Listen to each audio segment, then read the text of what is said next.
actually written by Brenda Holloway, Patrice Holloway and Frank Wilson, with Berry Gordy, who has been a feature on our Soul Starters in the past. But that version was the one by Blood, Sweat and Tears from 1969, and we're playing that because David Clayton Thomas of the band is 78 today. Happy birthday to David Clayton Thomas, who made us very happy with our Soul Starter. He really did, and as you mentioned, we are very happy to be here in Port St Mary Town Hall. It is the continuation of our Village Hall series, and the first time that we've been down south for a while. Michelle Hayward is with us, and Michelle, thank you for hosting us down here. That's all right, it's lovely to have you down here, this far south, you know. I know, and we have been fed and watered, I should say, some incredible soup. Where did that come from? That's Mount Tabor, and they have their tasty Tabor lunches once a month where you get soup and a pudding and a cup of tea, all for £5.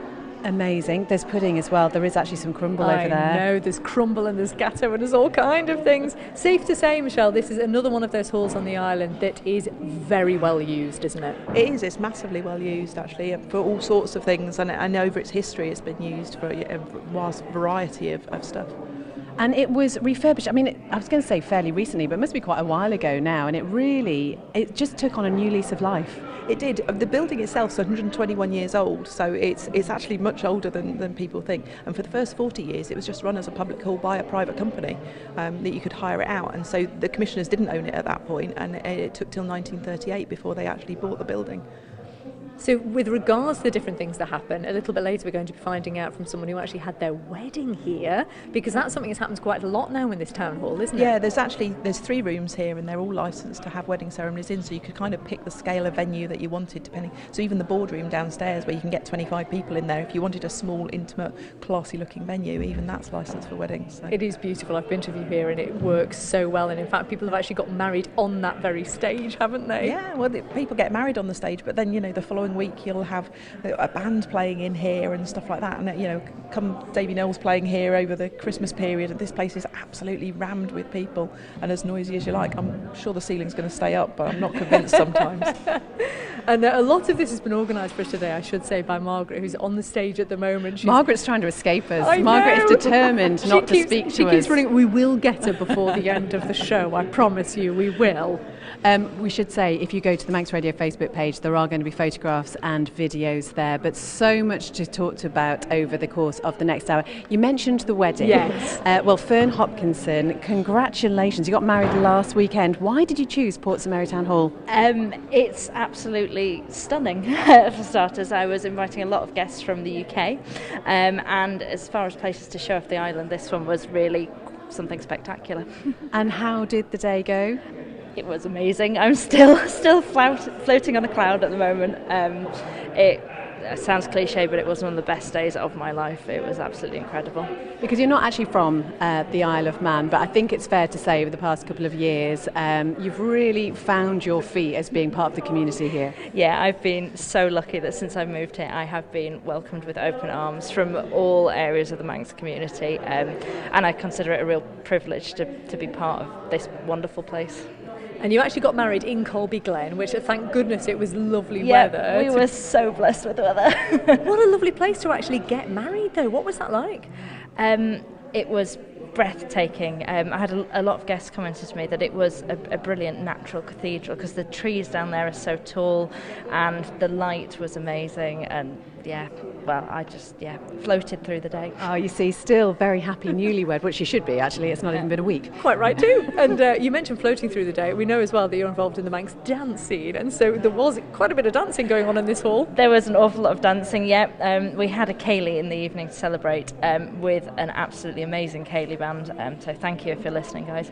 And actually, myself, my new husband Patrick, my maid of honour Pauline and my dad Chris kicked off the dancing in true Manx style, dancing Peter O'Tavy, for which I am incredibly proud of the other 3, because whilst I can quite often be found dancing in public, for them it was a really, really big thing, and they did so well. And if you want to see it, the link is on Facebook, and you can donate to Isle of Man Hospice as well. Oh, so that's lovely. Thank you to them. Oh, and in terms of recommending then this as a venue to celebrate your wedding, I'm guessing from the way you're buzzing about it, you just could not be more positive. No, it was an amazing space. It's fairly neutral, but I mean we filled it with so much stuff, and it it can be whatever you want it to be. You know, we got legally married downstairs, we had a party upstairs, the West Room was used for creating the cake and for the caterers, and really it's an amazing space. So yeah, definitely consider it as somewhere to get married. Oh, Fern, congratulations. Thank you so much for being here this afternoon. Thank you very much.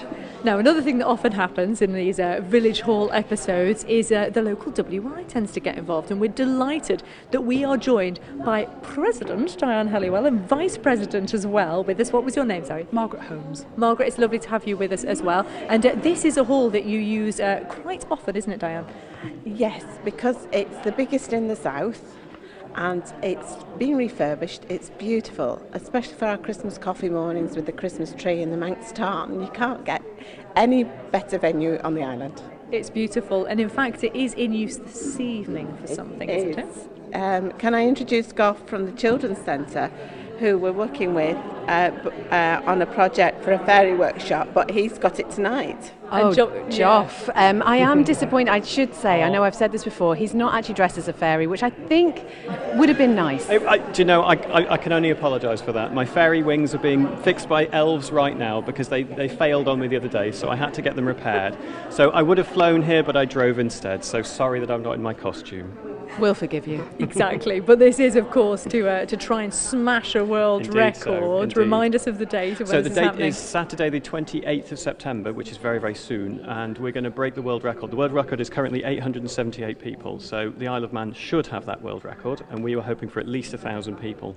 We've got 1,000 people on Facebook who are interested, and we want to turn those interests into definitely coming. So please do register. Please do look on all sorts of different social media aspects of where the record is, and there's an Eventbrite that you can log into and say that you're coming. But as part of it, we're also encouraging people to make their fairy costumes, because not everybody has a fairy costume, and this is why the WI have been absolutely brilliant and incredibly supportive. And the lovely ladies, they came to the farm a few months ago and had an explore around and had some jams and some scones that we'd made on the farm, and then heard about the fairy record and decided to help us. So tomorrow, here in the hall, would you Tell like to say, us what's happening, Diane? Tomorrow we are looking for would-be fairies, any age, any size, any sex, anything. If you want to come and make fairy wings, a tutu and a magic wand, bring whatever stuff you've got, but this is the place. We've got fairy buns, we've got lots of helpers to help you stick, glue, cover yourselves in glitter or whatever, but we want Port St Mary to have the biggest attendance of would-be fairies on the island. So we are aiming for 100+ people, so get on down. And since this is a really magical place, what better spot to get this going? As you say, this is happening on the 28th, the actual gathering of fairies. But so tomorrow you can start getting your fairy costume sorted. Exactly. But Joff, also this evening then, we did have a little bit of a indication there that you have an event on tonight. Tell us about that. The Children's Centre, hello, my name's Joff Whitten, I'm from the Children's Centre, by the way.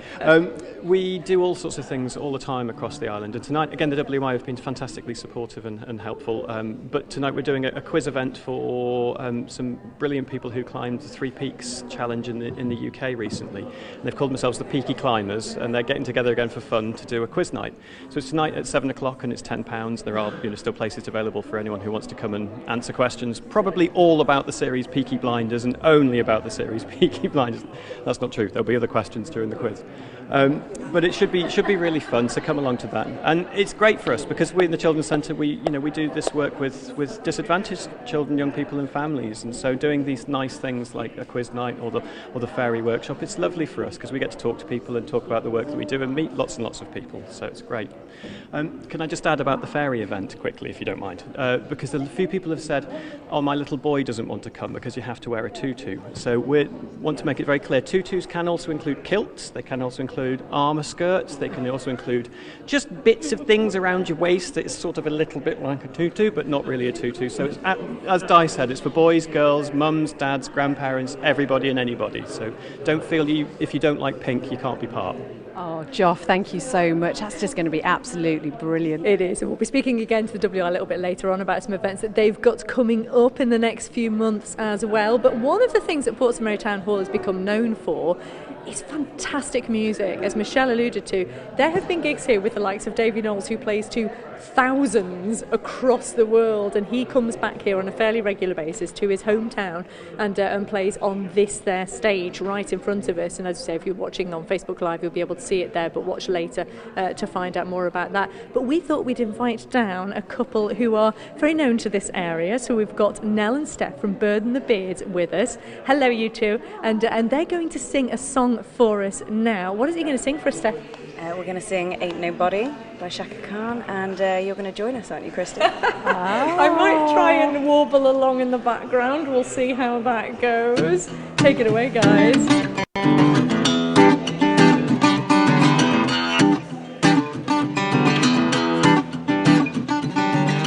Captured effortlessly, that's the way it was. Happened so naturally, do not know it was love. Next thing I know, she wanted me close. Knew just what I would do, let myself go on. Now I'm flying through the stars, but this night will last forever. Oh, oh, oh, oh, ain't nobody loves me better, makes me happy, makes me feel this way. Ain't nobody loves me better than you. I wait for mountains to bring you to me. Can't believe I'm the one that's so lonely. Feel like no one here must be dreaming. Want this dream to be real, need this feeling real. Put my wish up on the star, but this night will last forever. Oh, oh, oh, oh, ain't nobody loves me better, makes me happy, makes me feel this way. Ain't nobody loves me better than you.